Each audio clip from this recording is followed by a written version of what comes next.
రెండున్నరేళ్లు ప్రతిపక్ష పార్టీగా 3 పాత్రలు సమర్థవంతంగా పోషించిన ఒకే ఒక్క పార్టీ బీఆర్ఎస్ పార్టీ.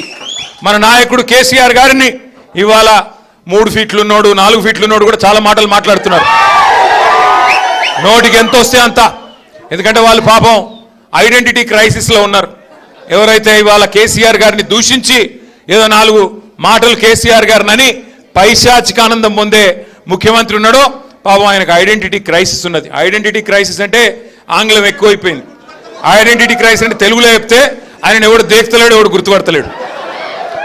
నిన్నటికి నిన్న ఎక్కడనో నిన్న ఇక్కడ శంషాబాద్ దగ్గర ఏదో రిబ్బన్ కటింగ్ ప్రోగ్రామ్ పోయిండు. మనం తెచ్చిన నేను చెప్తా తొందరపడక, నా చెవులో మీరు ఎర్రకపోతే చాలు. మనం తెచ్చిన కంపెనీ మన టీ హబ్లో పుట్టిన కంపెనీ అది. ఆ టీ హబ్లో పుట్టిన కంపెనీ పెద్దగా అయింది, పెద్దగా అంతరిక్షంలోకి రాకెట్లు పంపుతున్నది. ఇక రిబ్బన్ కట్ చేయవా రేవంత్ రెడ్డిని నేను పిలిచినారు. మనం గట్టినవన్నీ కడితే ఆయన పోయి రిబ్బన్ కట్ చేస్తున్నాడు, అంతే కదా, ఏముంది చేసింది ఇప్పటిదాకా. పిలిచినారు, పోయినాడు. సరే పోయినాడు, ఏదో పోజులు కొడుతూ అక్కడ నిలబడి ఇట్లా అట్లా పోజులు కొడుతున్నాడు. ఆఖరికి అక్కడ పిలిచే యాంకర్ అమ్మ ఉంటుంది కదా, ఆ అమ్మాయి ముఖ్యమంత్రి గారు అని చెప్పి శ్రీధర్ బాబు పేరు చెప్పింది తప్ప ఈయన మాత్రం గుర్తుపట్టట్లేదు. ఇది మొదటిసారి కాదు, చివరిసారి అంతకంటే కాదు. 2.5 ఏళ్ళు అయిపోయింది. యాంకర్లు గుర్తుపెట్టుకోవట్లేదు, యాక్టర్లు గుర్తుపెట్టుకోవట్లేదు, ఎవడు గుర్తుపెట్టుకోవట్లేదు ఆయన పేరు. ప్రజలైతే ఆయన పేరు తీస్తేనే బూతులో వర్షం కురిపిస్తున్నారు. నేను చెప్పట్లా ఇది, మీరు కావాలంటే ఆ యూట్యూబ్లో సోషల్ మీడియాలో చూడొచ్చు. ఎవరన్నా పోయి ఆయన ఎవరు ఉండే ఆయన పేరేంది అనగానే ఆయన పేరు చెప్పకు, మొహం తిప్పుకుంటున్నారు. చివరికి హుజూర్ నగర్ పాత నల్లగొండ జిల్లాలో 12 సీట్లుంటే ఆగురా అయ్యా చెప్పని, పాత నల్లగొండ జిల్లాలో 12 సీట్లుంటే 12లో 11కి కాంగ్రెస్ ఎమ్మెల్యేలు గెలిపించినారు ఉమ్మడి నల్లగొండ ప్రజలు. సరే కారణాలు ఏమైనప్పటికీ జరిగింది జరిగిపోయింది. కొంత మన తప్పు ఉండొచ్చు, కొంత మన ఎమ్మెల్యేలు గతంలో పోటీ చేసిన వాళ్ళ చిన్న లోటుపాట్లు ఉండొచ్చు, పొరపాట్లు ఉండొచ్చు, చిన్న మరి అసంతృప్తులు అక్కడ ఇక్కడ ఉండొచ్చు. నేను కాదనట్లేదు, మేము కూడా మనుషులమే, ఆడినో ఎన్నో తప్పు చేసే ఉంటాం. అందుకే ప్రజలు తీర్పిచ్చారు, అందులో వేరే అనుమానం లేదు. కానీ విచిత్రమైన విషయం ఏమంటే, విచిత్రమైన విషయం, చాలా ఆశలతో ఏదేదో రంగుల ఈస్ట్మన్ కలర్ సినిమా చూపెట్టి ఏం చెప్పారన్నాడు, ఈరోజు ముఖ్యమంత్రిగా ఉన్న రేవంత్ రెడ్డి ఆ రోజు పిసిసి అధ్యక్షుడు, ఈరోజు ఉప ముఖ్యమంత్రిగా ఉన్న బట్టి విక్రమార్క గారు ఆ రోజు సిఎల్పి అధ్యక్షుడు. ఏం చెప్పారు ఆ రోజు విక్రమార్క గారు, మీకు గుర్తుండాలా, ఇట్లా గ్యారంటీ కార్డు పట్టుకొని ఇది మీరు భద్రంగా పెట్టుకోండి, 100 రోజులు గట్టిగా పట్టుకోండి,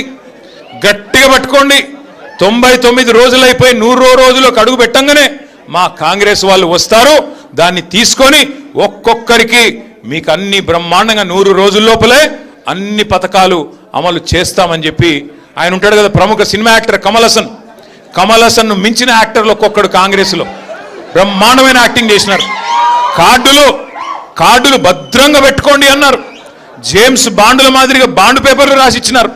బాండ్ పేపర్లు రాస్తున్నాం, ఇదిగో 100 రూపాయల స్టాంప్ పేపరు, దేవుడు కాడ పెడుతున్నాం, ఒట్టు పెడుతున్నాం, నమ్మండి దేవుడి మీద ఒట్టు అన్నారు. ఎన్ని మాటలు చెప్తే ఇవాళ నేను అడుగుతా ఉన్నా బట్టి విక్రమార్క గారిని, భద్రంగా పెట్టుకోమంటివి కదా కార్డులు, భద్రంగా 100 రోజులు పెట్టుకోమంటివి కదా, మరి 1000 రోజులు అయ్యేందుకు వచ్చే ఇప్పుడు ఎక్కడ పెట్టుకోవాలా కార్డులు, మరి ఏం చేయాలా? ఇక ఎంత సిగ్గులేని నీతి మాలిన మనుషులంటే కాంగ్రెస్ నాయకులు.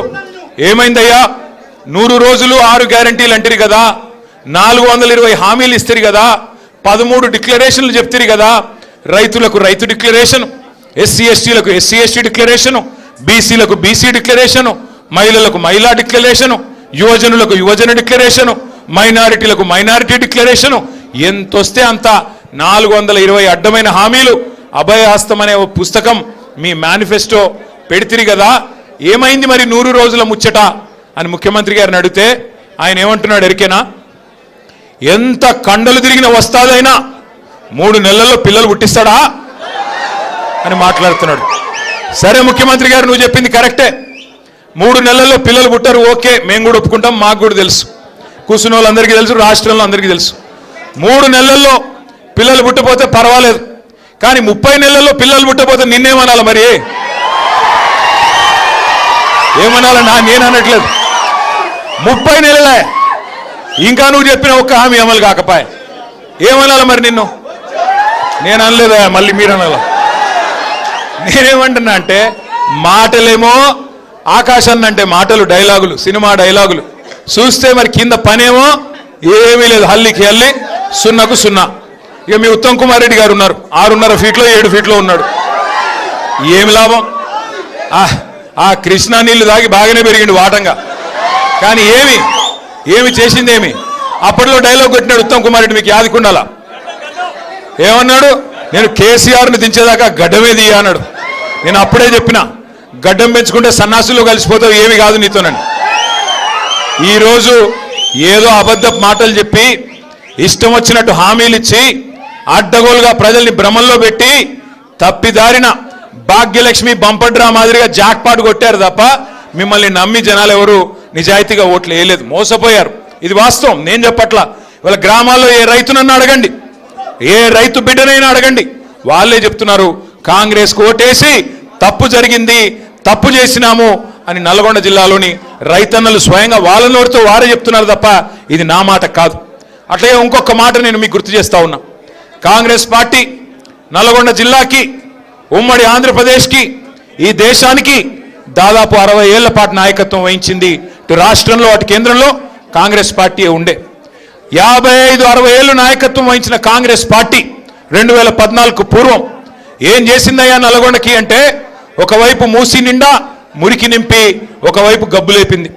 మరొక వైపు మీ నల్గొండ జిల్లాలో దేవరకొండ కావచ్చు, మునుగోడు కావచ్చు, ఇంకా ఇతర ప్రాంతాలు కావచ్చు, మొత్తం ఫ్లోరోసిస్తో అస్తవ్యస్తం అయిపోయి దగ్గర లక్షలాది మంది మన పిల్లలు జీవోత్సవాల మాదిరిగా బొక్కల్లో మూలుగు చచ్చిపోయి చివరికి కాళ్ళు చేతులు వంకరగా పుట్టే ఒక దుస్థితి తీసుకొచ్చింది కాంగ్రెస్ పార్టీ.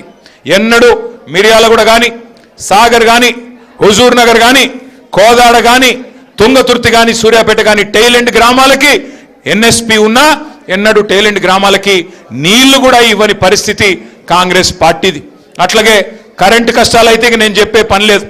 అర్ధరాత్రి దొంగలు వచ్చే కరెంటు కోసం ఆ కావల గాయడానికి పోయి చచ్చిన రైతులు ఎంతమందో నాకంటే బాగా మీకు తెలుసు. ఆ కరెంటు షాక్లతో, పాము కాట్లతో ఇబ్బంది పడి చచ్చిపోయిన రైతులు ఎంతమందో నాకంటే బాగా మీకే తెలుసు. అట్లాగే నల్గొండలోని మూషంపల్లి అనే ఒక ఊర్లో ఒకే ఒక్క రైతు రామరెడ్డి గారు, ఒకడే రైతు రామరెడ్డి గారు 57 బోర్లేసి ఆయన పేరే బోర్ల రామరెడ్డిగా మారిపోయిన పరిస్థితి మీ జిల్లాలోనే మనం చూస్తున్నాం. మరి కేసీఆర్ గారు ఏం చేశారు? 60 ఏళ్ల కాంగ్రెస్ ఆనాడు మనకు నల్లగొండను అస్తవ్యస్తంగా అప్పజెప్పిపోతే 10 ఏళ్లలో కేసీఆర్ గారు చేసింది ఏందో 1 నిమిషంలో నేను మీకు చెప్పే ప్రయత్నం చేస్తా. కాంగ్రెస్ పార్టీ 60 ఏళ్లు పరిపాలించి నల్లగొండకి ఒక్కటంటే ఒక్క మెడికల్ కాలేజీ ఏనాడు సాధించలేదు.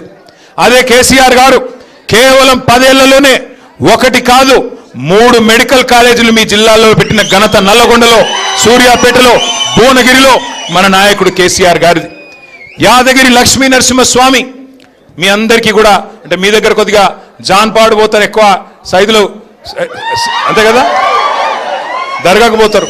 కానీ అటు పక్కన భువనగిరి ఆలేరు కాడికి పోతే మొత్తం యాదగిరి లక్ష్మీ నరసింహస్వామి ఆరాధ్య దైవం లక్షలాది మందికి. అట్లాంటి లక్ష్మీ నరసింహస్వామి దేవస్థానాన్ని ఎవరు పట్టించుకోలేదు గత 60 ఏళ్లలో. కానీ కేసీఆర్ గారు వచ్చిన తర్వాత 1800 కోట్ల రూపాయలతో ఇవాళ భారతదేశానికే తలమానికమైన ఒక అత్యద్భుతమైన పుణ్యక్షేత్రాన్ని మీ జిల్లాలో నిర్మాణం చేసింది కేసీఆర్ గారి ప్రభుత్వం. అట్లాగే మీ పక్కనే ఉండే మిర్యాలగూడ నియోజకవర్గంలో ఒక గోదావరికి మాత్రమే పరిమితమైన విద్యుత్ ఉత్పత్తి కేంద్రాలని నల్లగొండ జిల్లాకు తేవడమే కాకుండా జగదీష్ రెడ్డి గారి నేతృత్వంలో దామరచెర్లలో భారతదేశంలోనే అతి పెద్దదైన ultra mega power project plant దాదాపు 35,000 కోట్ల రూపాయలతో ఏర్పాటు చేసింది కేసీఆర్ గారి ప్రభుత్వం.